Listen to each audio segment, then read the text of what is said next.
Happy Thanksgiving to all of you on this very special time in America as we celebrate our gratitude for this amazing country, for all the blessings that God has given us, and for the things that we have and hopefully appreciate.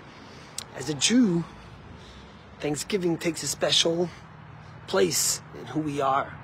In fact, the word Yehudi, which means Jew, means to give thanks, to give gratitude. And every morning when we wake up, the first thing a Jew says is Modeh ani lefanecha melachai v'kayim. Thank you, Almighty, shechazarta b'nishmasi, that you return my soul, that you give me life, that you give me sustenance, that you give me health.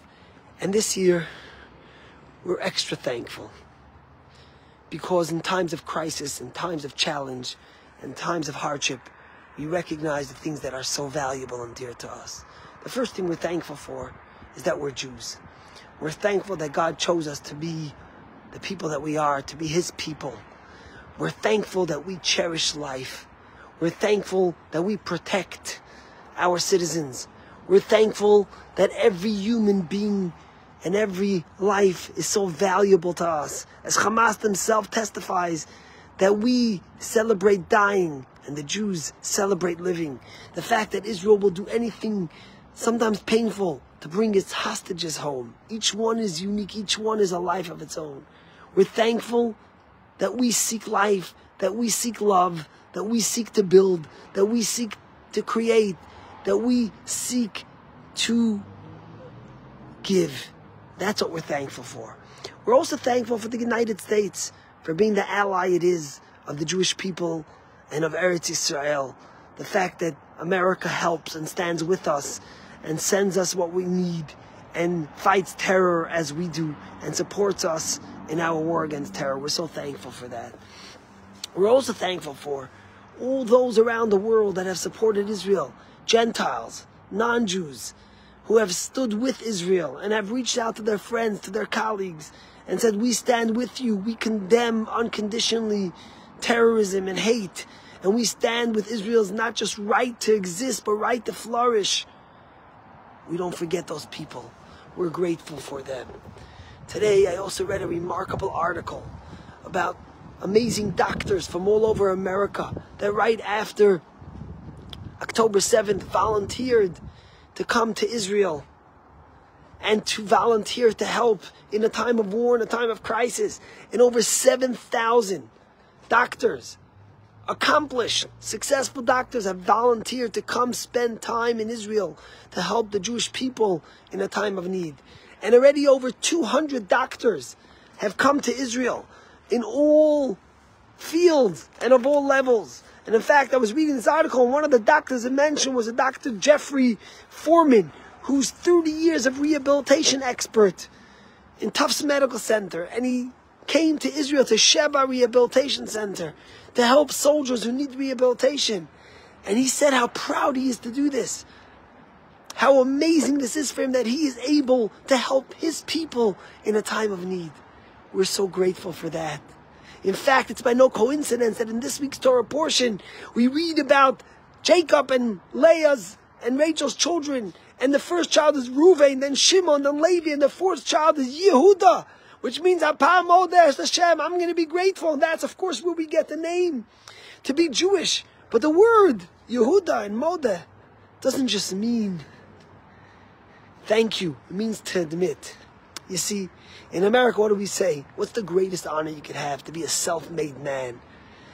But when you say thank you, when you give gratitude to a boss, to a co-worker, to a teacher, to a spouse, to a child, to a parent, the thing you're doing is admitting that without them you can't have success, that you need others.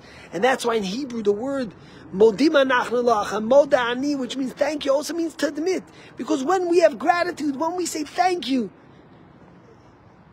we're admitting that we can't do it all on our own. When no one is a self-made man. And it allows us to be vulnerable and to appreciate the people that help us and the things that we have in our life. But most of all, we're so grateful for the soldiers in the IDF.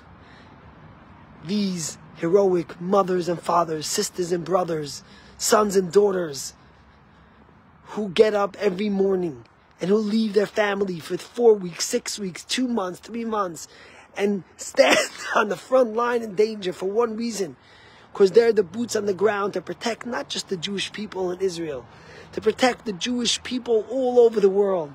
And on this Thanksgiving, we recognize and admit more than ever that we need each other. The people in Israel cannot survive without diaspora. They need us. They need our volunteering. They need our charity. They need us lobbying for them.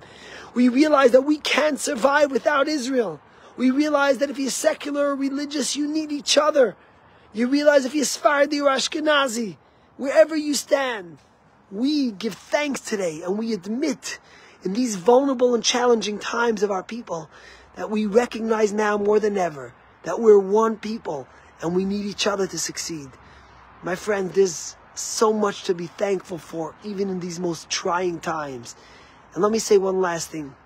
I know sometimes it's easy to lose hope and to be sad and to be down and to be morbid. But the Jewish people's spirit is that we are strong and we are confident and we are convinced and know that we will succeed, that we will win. And the way to break all these barriers, and especially on a day like today, Thanksgiving, is to have joy. To have thanksgiving and gratitude and say, thank you, Hashem. May it continue in a more growing way, in a more successful way, in an easy way. May all the hostages come home. May the people in Israel be safe and be able to go back to their homes and be able to be with their families and be able to go back to their jobs and be able to celebrate. May there be true peace through strength. Am Yisrael Chai.